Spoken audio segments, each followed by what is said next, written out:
Olá, tudo bem? Seja muito bem-vindo, muito bem-vinda ao RDTV.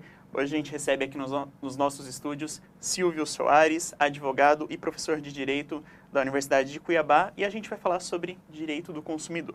Professor, a gente já começa com uma pergunta, para o senhor. Nós percebemos um avanço aí no setor das compras online. O brasileiro está mais confiante, mais seguro em fazer esse tipo de compra? Seja bem-vindo. Vamos lá, obrigado primeiramente pela participação.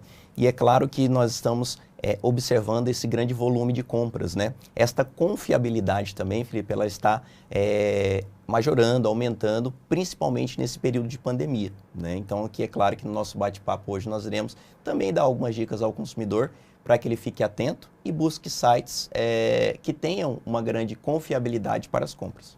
Doutor, no tocante ao direito do consumidor, né? Existem muitas distinções entre uma compra presencial e online? Perfeito. É um grande ponto que a gente destaca aí hoje no mercado de consumo, porque a compra virtual, ela se encontra regulamentada pelo Código de Defesa do Consumidor e a compra presencial também. Só que nós temos situações diferentes aplicadas a cada uma delas. Nas compras virtuais, Felipe, hoje nós observamos que existe um artigo, que é o artigo 49, que ele atribui o que chamamos de direito de arrependimento, também chamado por alguns de direito de reflexão. O que seria esse direito de reflexão? Seria um período que a lei atribuiu para que você pudesse ter contato com aquele produto, que ele vai chegar à sua casa, né, seja 10, 20, 30 dias depois da compra, e quando você não gostar ou esse produto tiver com alguma falha, é atribuído a este consumidor se arrepender. Então, por isso também chamamos de direito de reflexão. Ele pode ali raciocinar, pensar com tranquilidade dentro de um prazo, e cumprindo esse prazo, ele poderá efetivar a devolução deste produto. Já as compras presenciais não, Felipe. Nós não temos a possibilidade de aplicação do direito de arrependimento. Nas compras presenciais, o que também podemos chamar da compra ao vivo, o direito de arrependimento não é aplicado e o consumidor só poderá exigir a troca do produto, a devolução do seu valor ou um abatimento proporcional quando esse produto conter falhas. Então existe aí uma grande diferenciação entre a compra virtual e a aplicação do direito e a compra presencial e também a sua aplicabilidade. Dentro desse direito do arrependimento, né, que o cidadão tem, aí o consumidor tem para fazer a devolução de um produto, né? A empresa ela pode descontar algum valor dessa devolução, né? Quem paga no caso de um frete, né, que o consumidor precisa enviar para a empresa o produto, tudo mais? Como que isso está definido aí pelo direito? Perfeito, excelente pergunta. É uma grande dúvida também que a maioria dos nossos consumidores tem de verificar como ele tem o direito de arrependimento aplicado à compra de um produto. Porque é muito fácil, Felipe, nós falarmos, né, para o consumidor que caso ele não goste, ele pode devolver o produto. Inclusive, existem algumas empresas, Felipe, que utilizam isso como marketing. Porque como às vezes a população não tem um contato direto com a nossa legislação, ele acaba entendendo que aquela empresa ela diferencia-se da outra. Por quê? Porque ela lhe dá 7 dias caso você não goste do produto. Consumidores, fiquem atentos. Isto não é nenhum critério de captação, é um direito atribuído a cada consumidor pela lei. Então não é um tipo de vantagem. Todas as empresas têm a obrigatoriedade de ofertar o direito de arrependimento, desde que essas compras sejam virtuais. Então notem que a partir do momento que você se arrepende do produto, abrirá um prazo de 7 dias, contados da data da chegada do produto, da data da entrega. Isso é bastante importante sempre nós observarmos, porque existem compras virtuais, Felipe, que demoram até 30 dias para o produto estar na sua mão. Então, os 7 dias, fiquem tranquilos. Ele sempre será contado da entrega deste bem. Entregou o bem, teremos 7 dias corridos para que você possa se arrepender. Esse produto precisa conter alguma falha, algum defeito? Não. Basta que você não o queira. E deixando bem claro que na devolução deste produto, fretes, gastos referentes ao envio é atribuído integralmente ao fornecedor. Se você, consumidor, efetivou este pagamento, caberá ao fornecedor restituir os valores corrigidos monetariamente e de forma integral. Professor, quais são os principais pontos aí que o consumidor tem que saber antes de efetuar uma compra online? Perfeito. Outro ponto interessante que nós sempre orientamos, né, os consumidores, em primeiro passo, nunca compre um produto em primeiro momento. Ah, mas Felipe, parece que está aqui de imediato, está super rápido, né? E o valor está bastante atraente. Primeira coisa, observar o valor. É claro, Felipe, se nós observarmos que seja um tênis, uma calça ou outra espécie de produto, principalmente nesse período aí que tem, né, algumas datas especiais, alerte-se no seguinte: produtos não têm grandes divergências de preço. Então vamos citar o exemplo de um tênis que hoje um cidadão, né, comum, ele tem uma base de preços. Quem gosta do tênis da marca X, ele tem uma base de preço, quanto vale a média daquele tênis. Vamos supor que ele é uma média de R$ 1.000 e no determinado site oferece por 300, por 200, fiquem alerta, porque na maioria das vezes nós estamos caindo ali numa fraude. Segundo passo, também fazer uma consulta básica. Hoje até nas próprias redes sociais, Felipe, por incrível que pareça, hoje nós estamos tendo a união do próprio consumidor, onde consumidores estão criando Instagrams, outras redes sociais, informando sobre fraudes, sobre determinados fornecedores que não cumprem ou que na realidade não existem. Hoje é muito fácil, Felipe, nós criarmos, por exemplo, né, um microempreendedor individual, fazer o que nós chamamos de MEI. Então cria-se aquele CNPJ e cria-se um site, né, com fraudes e começa a espalhar, mandar e-mails, mala direta, e aquilo é um grande atrativo. Terceiro passo, consulte os PROCONs de Estado.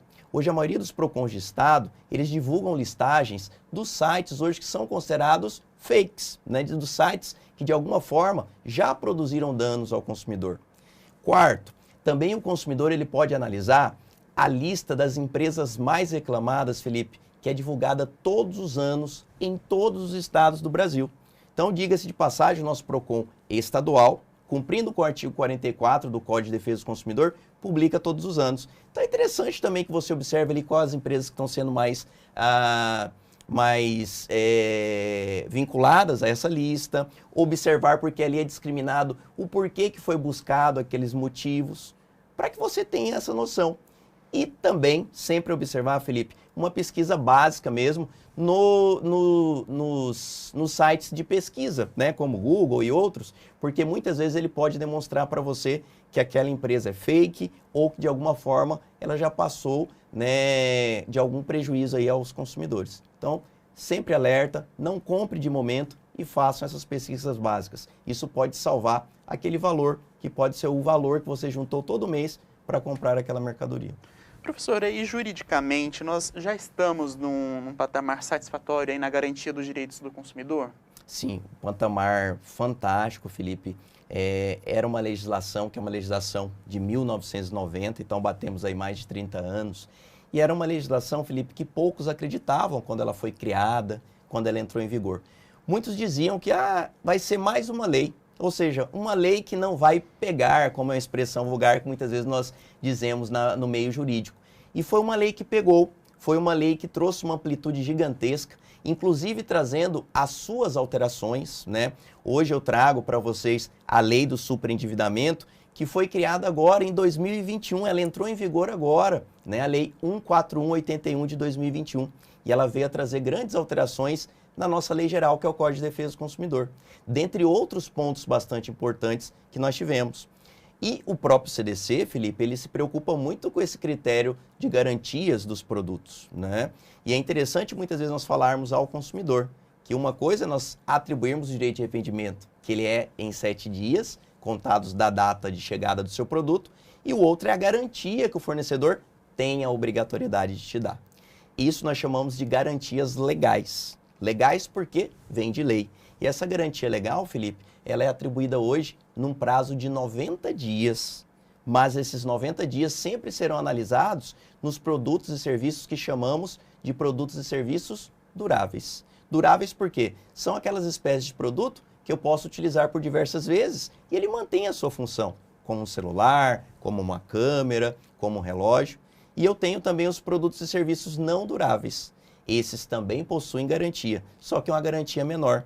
Como eles não duram, Felipe, a garantia atinge em até 30 dias. Então, uma dica aí, consumidor, o corte de cabelo tem garantia? Sim, tem uma garantia de 30 dias, por ser considerado um serviço não durável.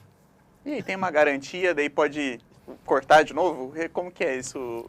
Perfeito, Felipe. O que acontece? Como o corte de cabelo, como exemplo, ele possui uma garantia legal, por ser um serviço não durável, eu posso retornar ao salão, à barbearia que eu produzi aquele corte? Sim. Mas nesses casos, Felipe, nós só iremos utilizar desta garantia quando houver falhas na prestação daquele serviço, né? Por exemplo, o Felipe foi fazer a coloração do seu cabelo e não ficou da cor que o agradou, ou o corte ficou torto. Então, eu preciso demonstrar essas falhas. Se essas falhas ocorrerem ou forem vislumbradas num período de até 30 dias, lembre-se que você tem garantia na prestação do mesmo. O primeiro passo aí, né, doutor, qual que é? É que o cliente ou o consumidor ele vá procurar a justiça ou ele tente entrar em acordo ali com a empresa? Qual que é a primeira instrução que um consumidor deve seguir? A primeira instrução, né, quando principalmente entram em contato com né, o professor Silvio também, o advogado Silvio, é sempre buscarmos essa solução na modalidade administrativa. Ou seja, em primeiro momento, buscar a própria empresa. É interessante e oriento que este consumidor, ele entre em contato. Se entrar em contato, anotar o número de protocolo daquela reclamação.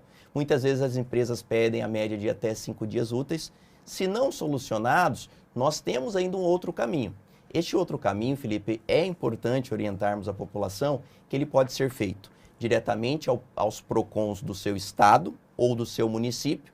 E se você tiver alguma dificuldade, ou às vezes morar numa cidade longe do PROCON mais próximo, você pode fazer essa reclamação através de um site que foi criado a nível nacional, e esse site é ligado conjuntamente com o Ministério da Justiça. O site se chama www.consumidor.gov.br.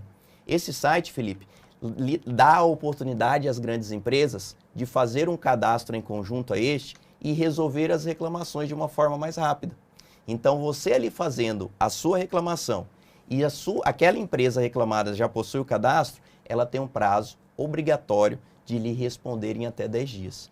Então, foi um site muito brilhante criado pelo governo e esse site está resolvendo a maioria dos problemas relacionados às relações de consumo. Em último caso, se também não solucionar, aí informa esse consumidor que ele tem que recorrer ao Poder Judiciário. Como são ações de pequeno custo, vamos dizer assim, essas ações elas podem ser reportadas para os nossos juizados especiais.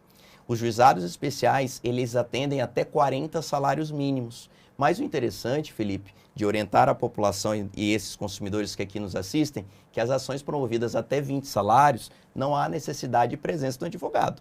Ou seja, você, consumidor que se sentisse lesado, pode buscar diretamente o juizado e o juizado irá produzir todo o trâmite de abertura daquela reclamação para você.